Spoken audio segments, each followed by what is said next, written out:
And welcome to another episode of So You Think That Was Good, Do You? A podcast where we take a look back at the films from your childhood and question the absurdity of their universes. This week, we've watched Space Jam from 1996, which was recommended by the hosts over at What You Playing At, where they talk about games they've played each week, so make sure to go check them out. My name is Evan, and as always, I'm joined by Sam and Cole, and we've all promised to try and knock this out for you this week, because there's no reason it should take more than an hour to talk about Space Jam. How you doing, boys? I'm excited to have this over and done with. Yep. I think we're all unanimous in, well, we don't have our usual plethora of golden material. Yeah, even by our usual standards. Well, I'll do a plot synop, and then we can talk about how everything I'm about to say is a lie, because there is no plot in this movie.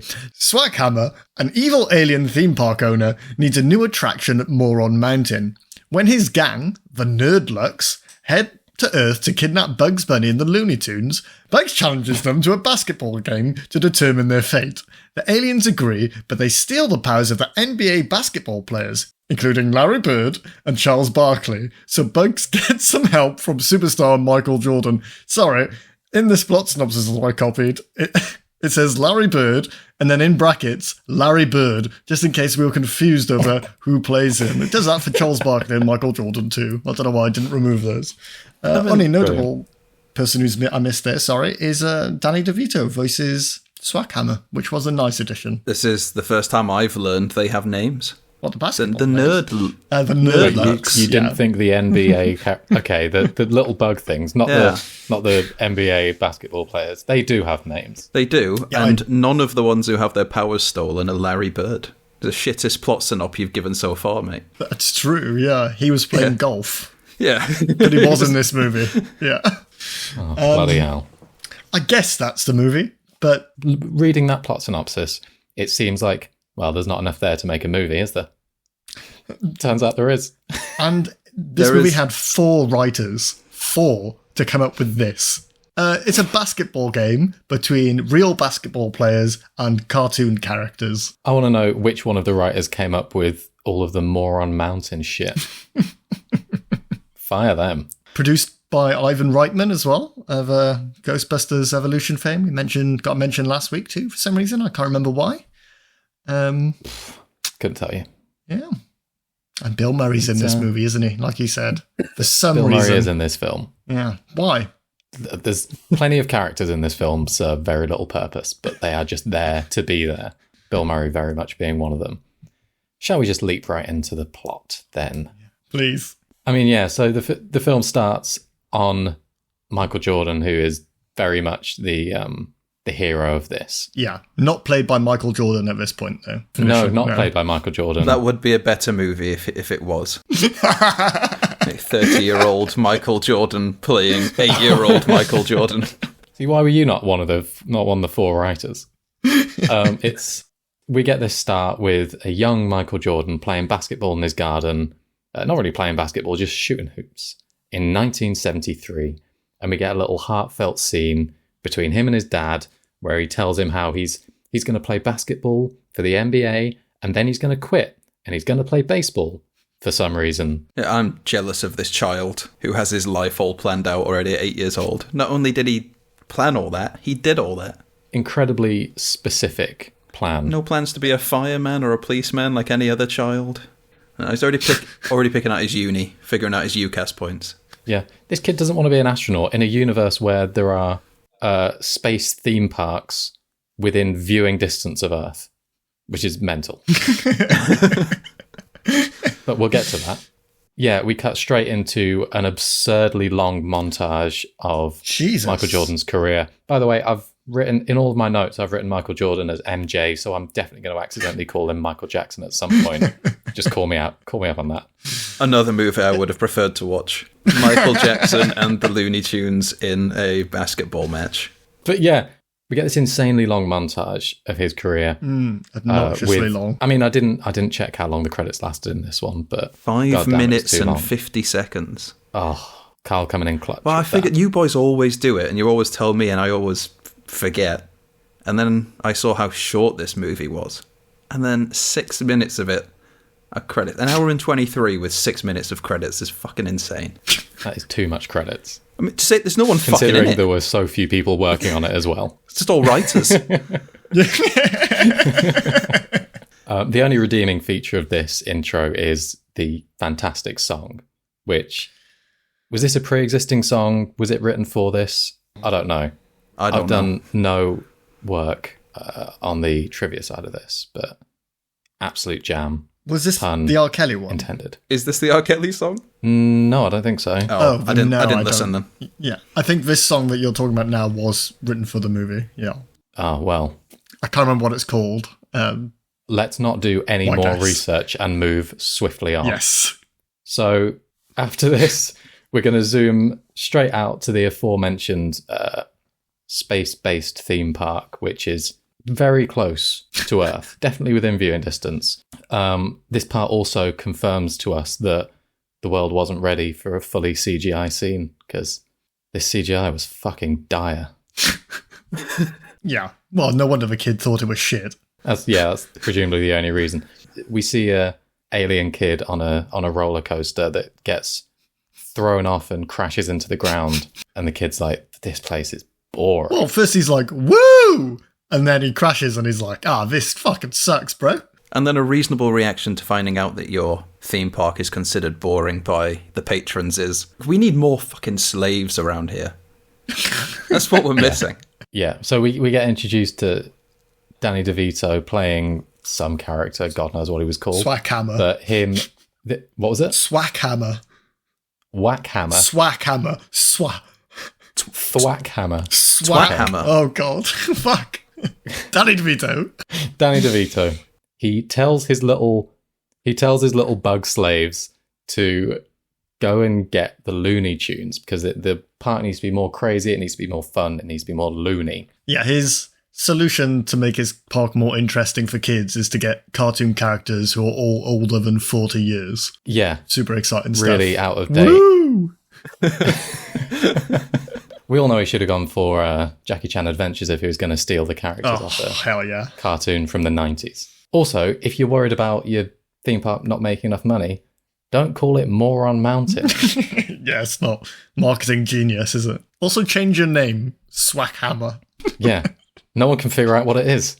So anyway, while all of this bizarre shit is going on, Michael Jordan has finished his career with the NBA, and he's moved on, as he said, to baseball. So he's playing for some baseball team I forget the name of, and he's absolute shit. He doesn't know what he's doing. He fucking sucks. He's got the catcher behind him telling him what to do. Yeah. He's still failing because he's just terrible. And everyone is just being so nice to him. It's a really weird addition to the scene. It's because he's Michael fucking Jordan. Of course they're nice to him. And it's weird that this all happened. That the best basketball player in the world just went, I'm going to try baseball now. Well, it was his plan. This was his end game, like we established at the start of the movie, Carl. Okay, look, here's my question as someone who doesn't follow UK sport, let alone American sport. Is this all based in truth then? Yeah. This is all sort of based in truth. I think what really happened was he got done for some sort of gambling thing. That's the theory. And he was technically banned from the NBA. So he just went, I'll just go pretend to be a baseball player for 2 years then and make a comeback. There'll be a feature film and everything. It'd be great. And his ultimate goal in that plan was I'll get spoken about in a podcast. Yeah. Listeners in the double figures.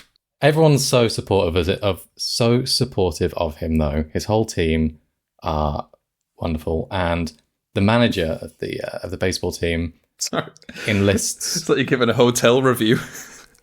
The whole team were wonderful. Well, they are. They're all just great guys.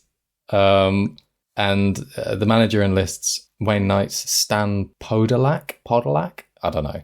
He tells him, right, your job is make sure Michael Jordan's happy. Just keep him happy at all costs. Do anything. Which, saying it back, sounds pretty fucking sexual. But luckily, none of that happens on camera. So his life is fine, basically. It doesn't have the normal, main character having a problem that needs to be resolved by the end of the film. He's basically fine for the entire thing. His baseball career is not going very well, thank you. Everyone's been very nice about it, but it's not going great. I mean, things can't be going that well. What you would assume is multi-millionaire Michael Jordan is living in a standard suburban home. And he's got a fucking minivan. Yeah, and his mate has to drop him home because his wife has got the only car. Sorry, the missus has got the minivan today, so can someone give me a lift home? Also, maybe he really has fallen off, yeah. He's got to be bad because the only thing they show on TV is how shit Michael Jordan is. He comes home, it's on, he changes channels, it's on. A spaceship flew over the stadium of the game that was being recorded at, and they still only showed footage of Michael Jordan being fucking shit rather than that. Insane. That's a good point. That either shows that aliens exist and are well known in this universe, or that he really is that shit. That's bigger news. And also, the suburban house and the one car, that's what gambling will do. They were obviously just trying to make him more relatable to us. Yeah.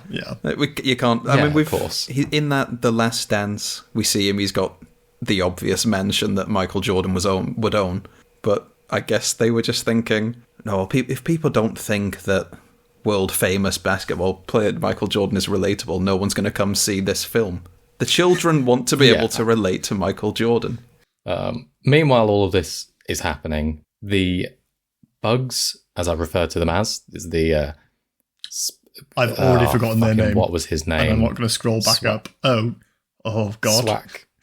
Swashbuckler? Swackhammer. Okay. Twathammer. Danny DeVito's slaves have flown down to Earth, crashed through a car park, burrowed into the Earth, and through the large Warner Brothers sign that exists at the core of the Earth. Yes. That is not what happened, Sam. Sorry, what did I miss? They crashed through that car park, and that hole already exists. They aren't burrowing. There's already a fucking tunnel. The entrance to Looney Tunes Land is in the car park of a Piggle Wiggle, whatever the fuck it was called. And someone paved over it. What's this hole doing here? Oh, sorry, yeah. The hole was already there. So... But we really need more parking space. So this hole into another dimension, that's got to go. Can we get planning permission for that? Another dimension, or hell. Or hell would make sense. Was this a part of your childhood? These characters, they weren't mine. Not the characters. Oh, sorry, I thought you meant this film. Oh no, these characters.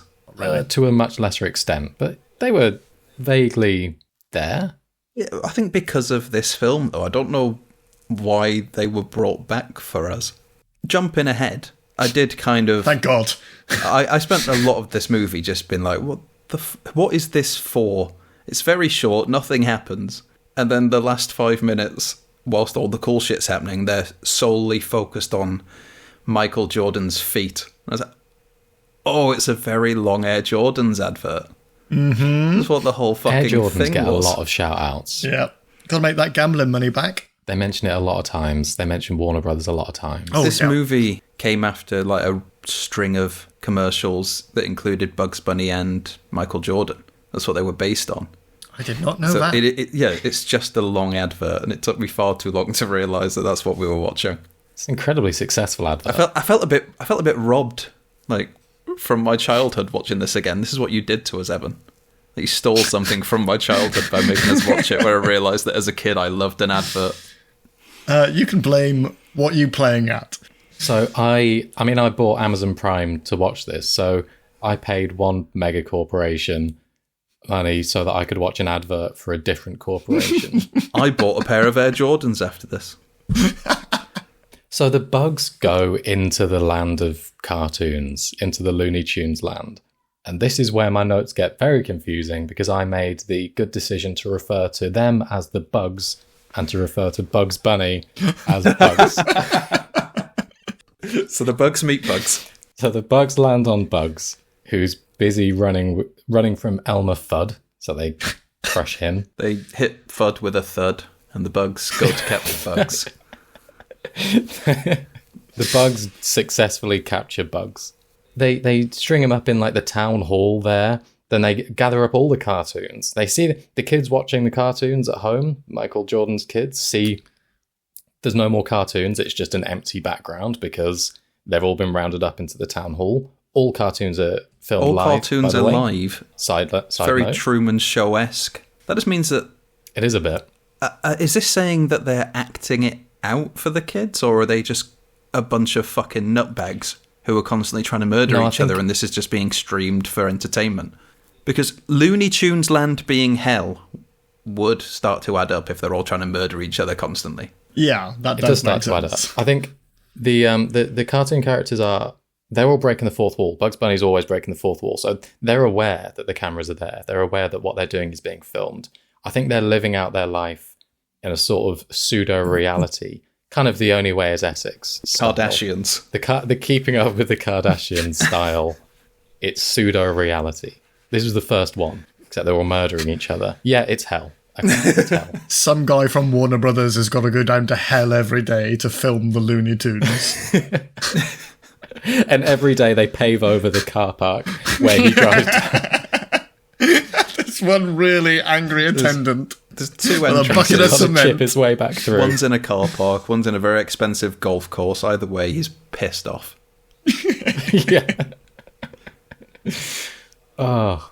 Okay, so what's happened so far They have... is after Fudd gets thudded, Bugs challenges the Bugs to a basketball match, and Daffy daftly agrees. Oh, very good. My only criticism is that you could have said Bugs get ball. Other than that, perfect. Fuck, we're going to be going over the hour if we keep at this pace, boys. Yes, this is a fucking nightmare. Let's crack on, shall we? They challenge them. They brainstorm ways that they could compete with them. And because the Bugs are so small, they go, right, we'll play a game of basketball against them. Ignoring the fact that none of them have ever played basketball. They could have chosen literally anything. That's some food for thought for you, listener. What else could they Just have have a think chosen? about that. Let us know on Twitter. They have to play a game of basketball. So the Bugs, Christ, I can't be calling them the Bugs. The Nerdlucks head back up to Earth and find out what basketball is and that there is a game, an NBA game going. So they sneak in dressed in a trench coat and a hat and a scarf. Don't know how they bought tickets because they are 5 bugs in a suit. But They're also, let's ignore that. They're also dressed like someone who's just going to start wanking. Whilst in the that's audience. Well, yeah, that's the joke, yeah. That is exactly what that woman thinks that they're doing. They sit down next to a woman and her husband. She says the guy next to her is doing something weird in his raincoat. So she thinks that they are wanking or that he is wanking. And her response to that is to turn to her husband and blame him for choosing these seats. Yeah. Like they were listed on the website as raincoat wank seats. Bring an umbrella. Why are these seats so discounted? Why are they so slippery? They can only afford so much, creeps, because they keep spaffing their money away. Oh, God. Awful. Spaffy duck.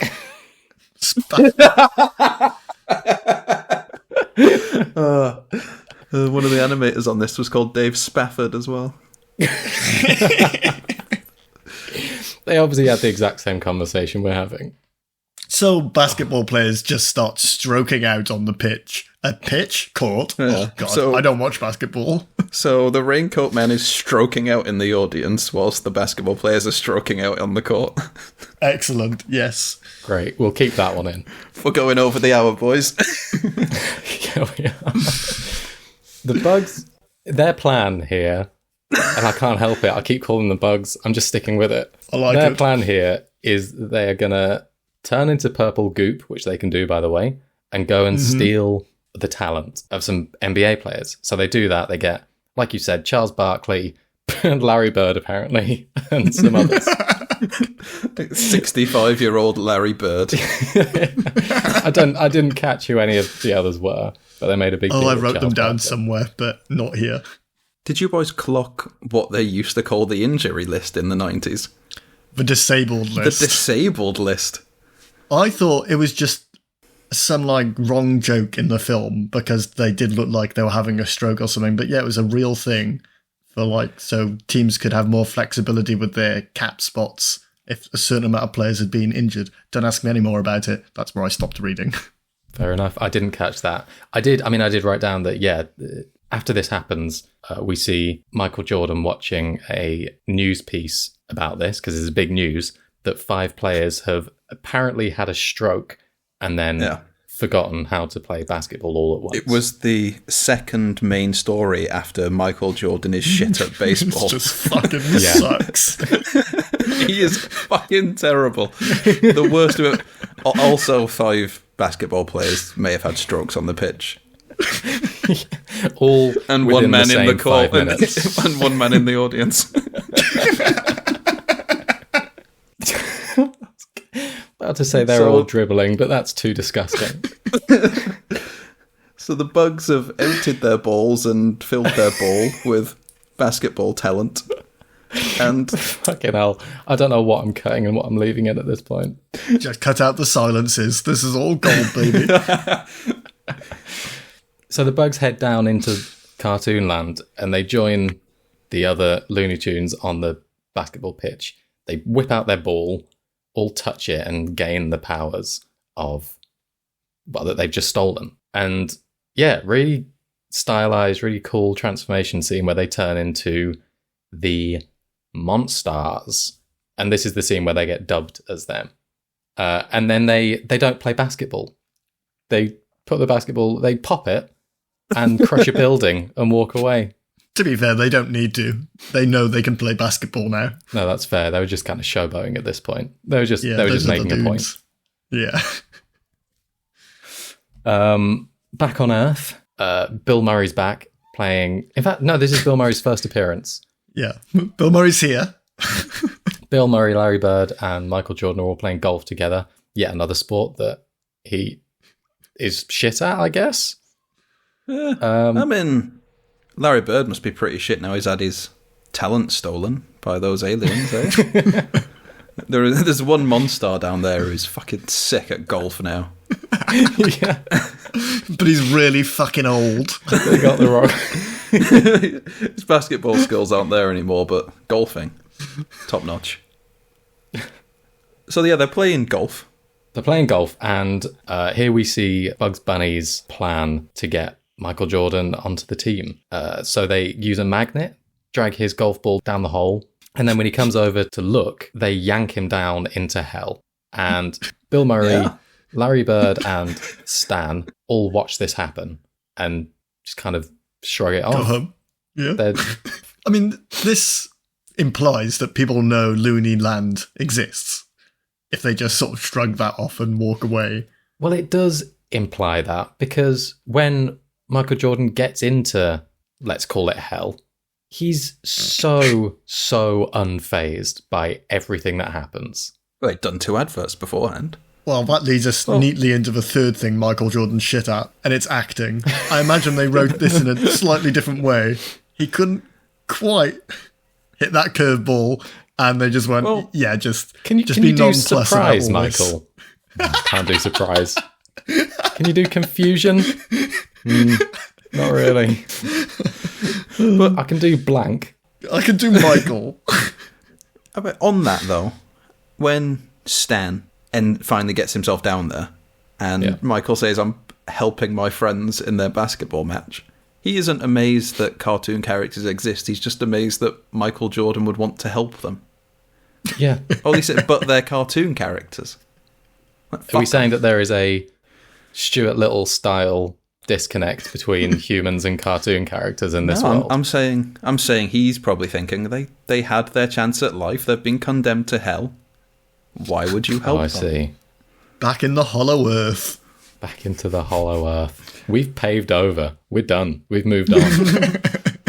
When Michael gets down to Cartoon Land, Looney Land, Daffy Duck gives him a medical assessment, and he looks inside his ear, and I only want to notice this because the inside of Michael Jordan's ear is animated, but everything else about him is live action in that world, and nothing else seems to cross over in this movie. Does that mean all his insides are cartoon, and all his outsides are live action? And I want to pose this question to you boys. At what point along the penis does the piss turn from cartoon to live action? And that links nicely to the opening song from this movie by R. Kelly. Lovely piss-focused movie. It's Schrodinger's piss. It's both animated and not animated until it comes out the tip. I mean, we don't actually see him piss during this, so we're not sure whether it's live action or, let alone see his penis while he's doing it. So maybe there's another cut of this somewhere, some deleted scenes. I like that they looked in his head and he had no brain and just a paperclip in there, and all you were thinking about was, is his piss animated then? Well, not just the piss. That was what I was thinking about, but I thought that's the nicest one to bring up. They're all practicing. He's figured out at this point that all the cartoon characters are shit at basketball and that he's got to hold the team together because none of them know how to play. In walks Lola Bunny. And I think this is this character's debut in the, Yes, yeah. in Looney Tunes. It's like jokes for the parents, isn't it? Like the Pulp Fiction references. It's just one for the dads. Yeah. I think so, yeah.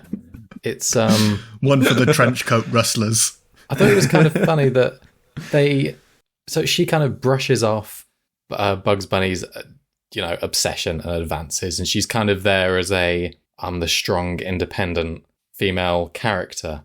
Every time she's on screen, for the duration of her on screen, smooth jazz is playing the whole time, which really undermines it. I don't think we ever saw her face. I like that she walks in to be on the team, drops one shot, and then just fucks back off out the door. Well, apparently that's what you do if you're good at basketball. Yeah. That's true. No one who's good at basketball plays. Yeah.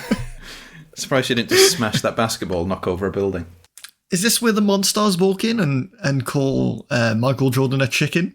They do. So they walk in. They convince him to play by walking in and calling him a chicken. They also fold him up into a ball and start lobbing him around the room, bouncing him off. And give him the voice of a child somehow. So he's dead. Just odd. Well, his insides are animated, so it's fine. That shit all folds up. When they call him a chicken, there's my favourite line in this movie, and it's said by Foghorn Leghorn, who says, I resemble that remark. So good. That is pretty good. Is that originally from this movie? Is that the first time that's been said? I would doubt it. I don't know what his catchphrases are. I'm very unfamiliar with a lot of these characters. They pick some right losers. Tweety is in this. Tweety is on the basketball team. Tweety gets a lot of fucking game time to say he's a quarter the size of the basketball. I mean, he never actually does anything. He never touches the basketball as far as I'm aware. He might have been crushed by it at one point, but I don't think that counts. He beats up the Monstars a little later on, but... Yeah. I don't want to start doing, fantasy basketball, but fucking Tasmanian Devil's barely ever on the pitch. You'd have him playing. Well, this is my issue. Speedy Gonzales. The dude can run at the speed of light, and you don't have him on your team. This is my problem. Sorry. The assumption that this movie runs with is all the cartoon characters would be shit at basketball. I counter... No, they're not. The ones you picked are shit at basketball. Because half of them are an inch tall. If you want a bird, Roadrunner. Roadrunner. Oh, yeah, Roadrunner would be sick. Again, runs practically at the speed of light. It's perfect. Yeah. But, no. Yeah, he just disappears, doesn't he? We see more of the grandma steals the from basketball. Sylvester and Tweety. He steals it and pisses off. Well, that's how you know he's good. Yeah. There you go, that's the issue. But yeah, so putting aside the problems that all of them are shit, questioning this film far too much. Meanwhile, all of this is happening. All of the formerly world-class NBA players are trying to figure out what's wrong with them. Why did they have this bizarre stroke and lose all of their talent? So they've gone, they go to a hospital, they go to a therapist, they go to a psychic. They can't figure out what's going on. Everything's a dead end. Yeah. I really like the one of these scenes where it's Patrick Ewing, who is one of the others who isn't Larry Bird, is speaking with a psychiatrist, and he's asked if there's any other areas in his life aside from basketball where he's unable to perform. He says no, obviously, and we all know that we're alluding to getting hard there, which means that the Monstars can play basketball, but they can't necessarily get hard. Only if they're sat in the audience of a basketball match. Well, it is strange that they do play this bit quite a lot for laughs when they all look so miserable. Just their entire lives have fallen apart. What are we going to do now? Yeah. What will we do with our lives? Yeah.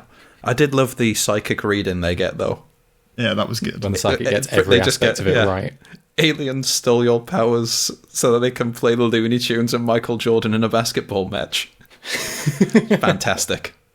Favourite joke of the whole thing. It was pretty good. It was pretty good. Also, back on Earth at this point, Stan is furiously digging a hole in the golf course, trying to figure out where Michael went, again taking his job far too seriously.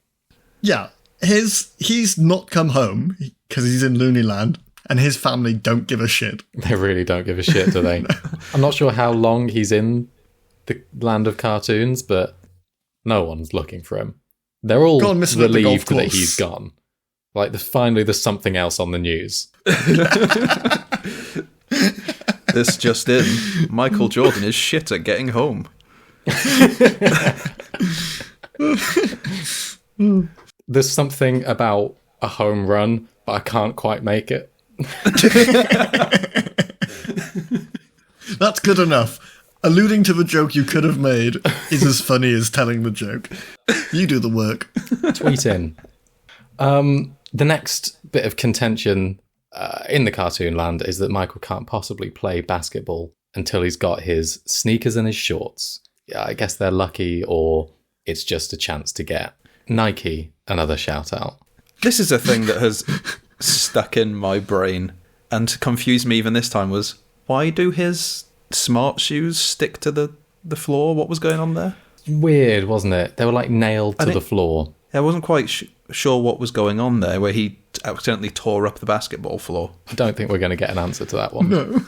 Cool, it's a weird scene, which I remembered from being a child, but it didn't make sense then, it doesn't make sense now.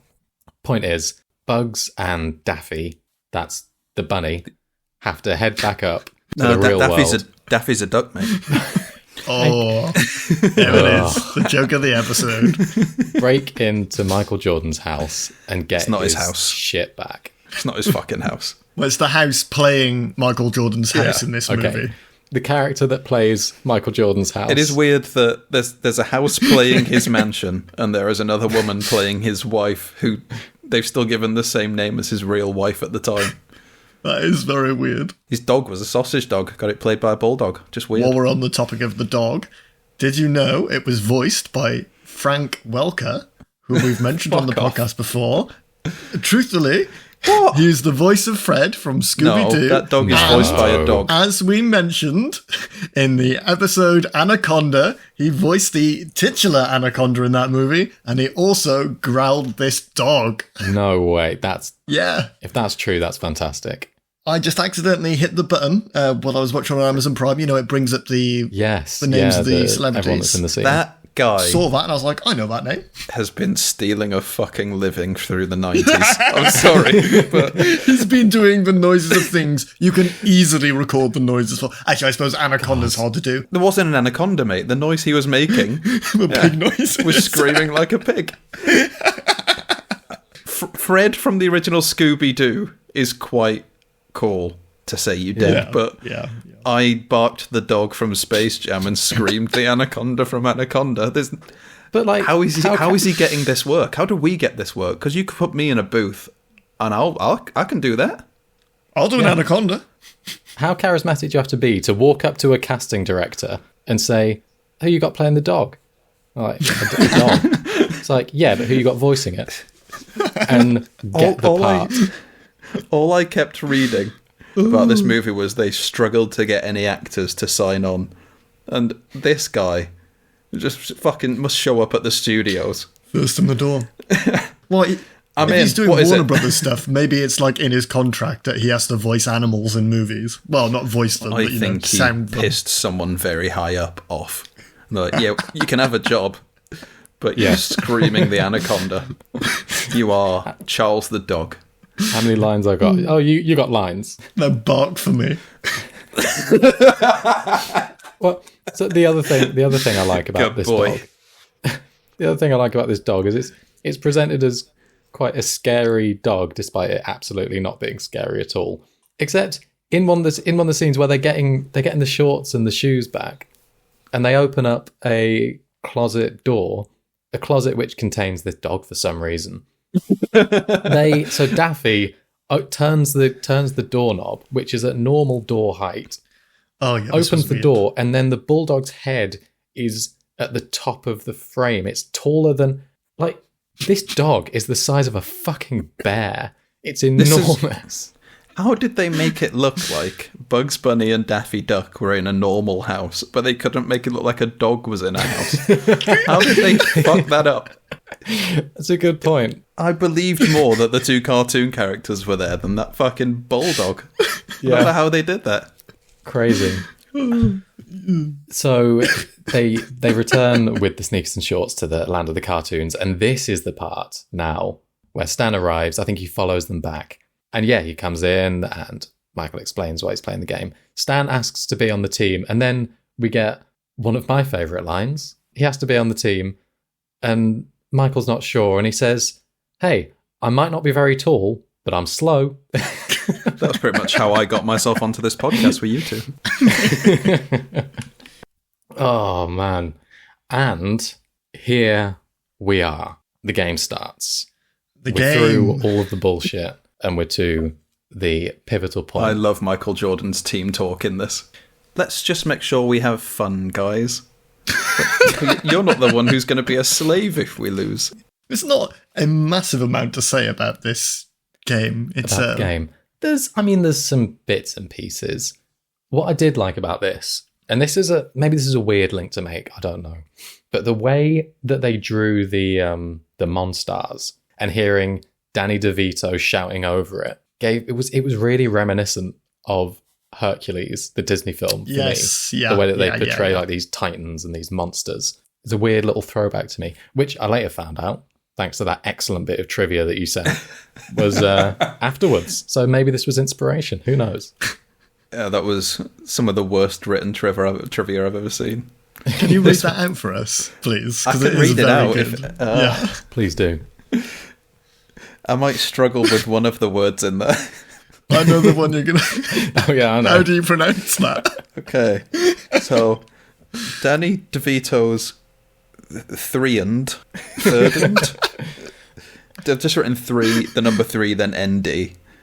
Time voice acting in a live action film, Space Jam. His first time was in Look Who's Talking, his second was in Last Action Hero, and his third time was in Hercules. It's the stupidest bit of trivia I've ever read in my life. What an absolute bollock sentence. Ridiculous. Yeah, insane. But yeah, so the game starts off and the Monstars are absolutely crushing them. They're winning, by a fair margin. And they're playing like a little bit dirty, but not that bad. Like they're mainly just winning because they can actually play basketball and they're up against a bird. A very small bird. Yeah, but Lola does her best. You sexist. Yes, sorry. Oh, right. So, they crush a few of the teammates and they got a few of the cartoons and they've got to call in some subs. One of my favourite parts of the game is when Yosemite Sam gets called on and we just get a brief clip of him running off scene pointing a gun at one of the Monstars' heads. That's hilarious.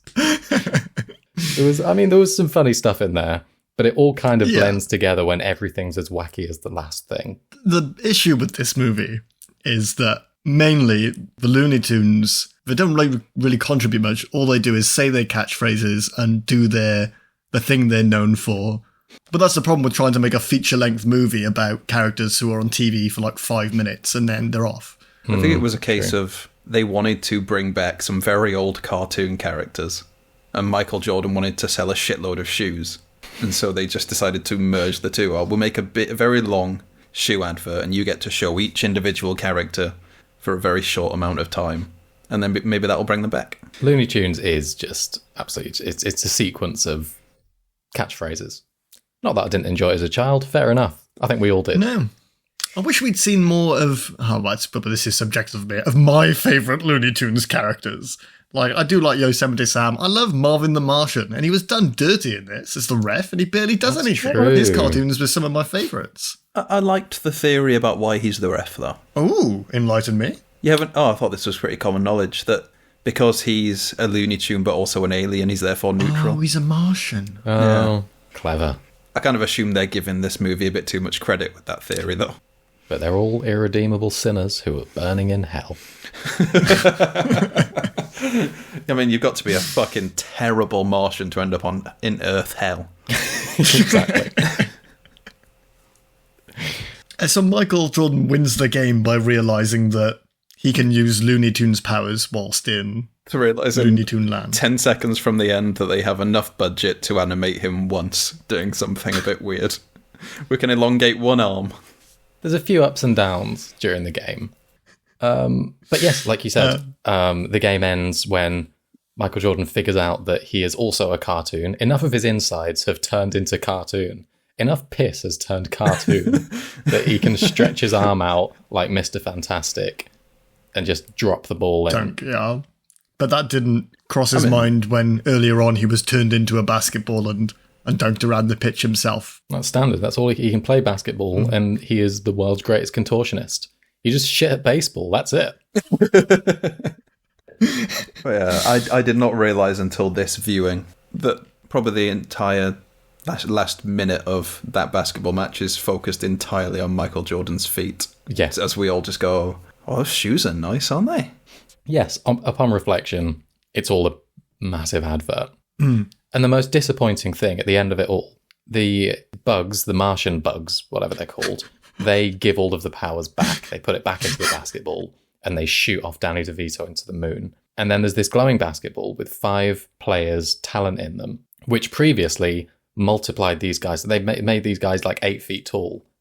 When Michael Jordan picks it up, I was so desperately hoping that he would absorb all of it by accident and end up 90 feet tall, crushing through the roof of the building, turning into some kind of god. Or just one 90-foot-long arm.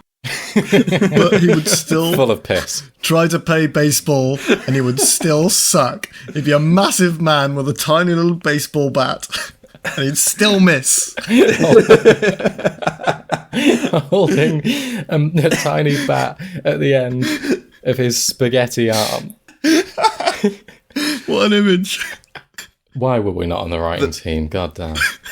And the news reports probably still wouldn't mention his size. Just that he's fucking shit at baseball. He fucking sucks. But he's the one who then takes the basketball players their talent back in the magic glowing basketball. He doesn't tell them why he's got it or what happened. He's just like, do you know, like, you guys thought your lives were ruined. Look what I've got. Do they know that it wasn't him? I don't think anybody else knows this Looney Tunes stuff is going on. I don't know how Bill Murray knew where the game was or that it was going on, but we needed to be reminded that he was in the movie. I did like that joke. Yeah, Bill Murray shows up to save the day and he's asked why he's there or how he got there. Now he tells, I think it's Porky Pig.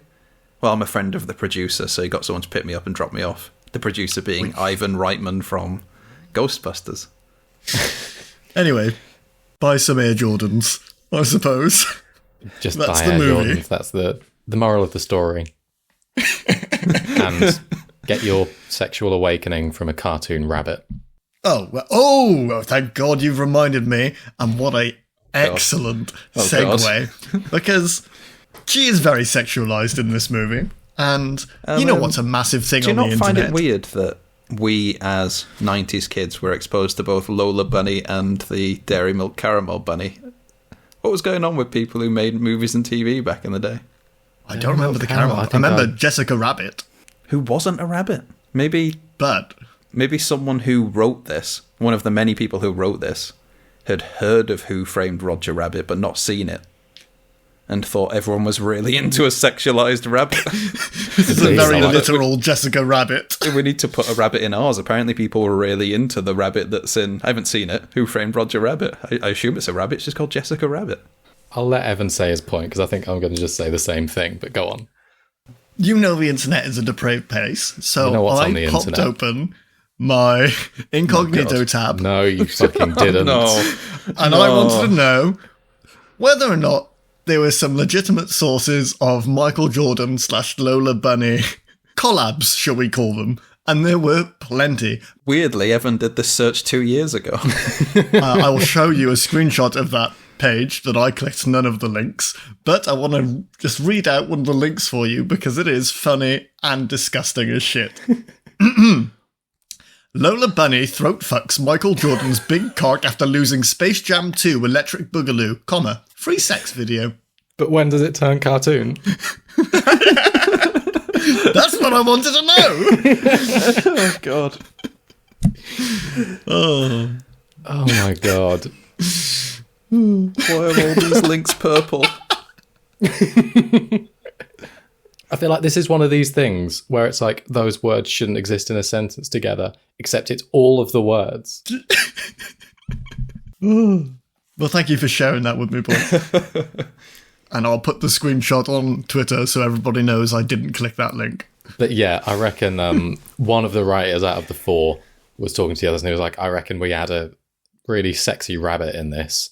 Really sexy cartoon rabbit. And he was like, why would we want to do that? He's like, don't worry, you'll see. You'll see. Give it 10, 15 years. You'll see. Space Jam is the reason for furries nowadays. It is. Yeah. I genuinely think it's played a not insignificant role. Well, I might do a dissertation on this. Right after I finish the one on opening credits in movies. We're done with all the plot there, aren't we? That's the end of the movie, basically. Yes, they win. Aliens maybe stay in Looney Tune land. They do. And Michael Jordan goes back to his tiny house. And there's no, arc for him at the end, is there? He goes on to carry on playing baseball. Oh, wait, he goes back to basketball. Yeah, he arrives to one more baseball match in a spaceship. So I assume the news that day was Michael Jordan is shit at baseball. You know it was. Yeah. Have you boys seen the making of this movie? No. It's fucking hilarious. They just had Michael Jordan on a massive green screen with people completely dressed in full green gimp suits playing basketball against him. Like the guy who made the movie, his name Joe Pytka, had mainly just done adverts beforehand. We know which adverts. Joe Pytka, who I wrote here, looks like Michael Bolton if he picked the wrong Holy Grail in The Last Crusade. Worth Googling. Well, I have to Google him. What's his name? Joe Pytka, Pytka. Oh my God, you're spot on. Holy shit. Everybody Google him right now. That's JoePytka. But there's a point where in this recording of Michael Jordan on this green screen, people all dressed in green, a full-grown man all dressed in green jumps across Michael Jordan. And then they contacted the animator from Who Framed Roger Rabbit, Dave Spafford, and asked him if he would do the animating work on this, and on this video clip said, well, that guy there's going to be Tweety Bird flying past Michael Jordan. And so this guy is like, well, no, it's a full-grown man. Like, yeah, you edit out the man and change it for Tweety Bird. It's like, no, that's not how it works. If I edit him out, Michael Jordan's not there. There's just blank space. And so apparently Joe Pytka called him a fucking idiot who didn't know what he was doing and hung up on him. And then many months later, they called him back, very apologetic. Please help us. That guy's gone now. Because apparently Ivan Reitman ended up actually directing most of this. But he's just down as a producer. And Dave Spafford refused to be credited as an animator because he hated this movie. Oh, wow. But he's actually the one who, or his team, did the spit-shine scene where they clean up the basketball gym, which was quite a good scene, which included the bit where Daffy Duck kisses the Warner Brothers logo on his arse. They put that in. Oh, It was his team that put that in. Yeah. Okay, that makes sense. That's good. That's good great trivia. Thank you. Nice. Oh, yeah. So we're at that question, aren't we? And because this was recommended, I'm not sure who we should be asking, but since you went to the trouble, Sam, of fucking ploughing through that plot for us, what there was of this movie, we'll ask you. So, you think that was good? Do you? Question You can mark? cut that into something good, can't you? I don't think I can cut any of this into something good. Much like Ivan Reitman struggled to cut this movie into anything good. Look, I really wanted to like this, but looking back, man, it's just nowhere near as good as I remember. I think I quite liked Looney Tunes as a kid. So I liked the catchphrases, and I liked, even watching back, I liked the occasional funny line, like the ones we mentioned, but man, there's really just not much here. So I'm going to say no. This was not good, I don't think. Whatever the fucking name of this thing is. Evan? Carl? No, I think I said earlier, I'm genuinely annoyed that I feel like something from my childhood was stolen by being made to revisit this. As a kid, it's a bunch of Looney Tunes playing a basketball match. Very cool, but as an adult, it's just too cynical. It kind of took something away from it, where you realise you're just being advertised to for an hour and 23 minutes. So no, not a fan. Not a fan anymore. I've got to agree with you, boys. Fair enough. This has me questioning whether or not I was ever really that big a fan of this movie, or if I'd just seen it once and it's just one of those movies people always mention as being something nostalgic. God, my brain. Yes. This makes one I was a fan of was Looney Tunes Back in Action with Brendan Fraser in 2005. The massive maybe flop. it's 2005. Yeah, but I loved that, and now I'm concerned that going back to watch that, which I did kind of want to do at some point because it's got a great cast, it's got Steve Martin in it as well, that it is just going to be a bit of a letdown. I remember that one being good. I remember enjoying that. I did find out that movie flopping was the reason we didn't get the original sequel to this movie, which was going to be called Skate Jam and would have had Tony Hawk in it. Holy shit. And did you know that this movie is actually getting a sequel, boys? It's already had one.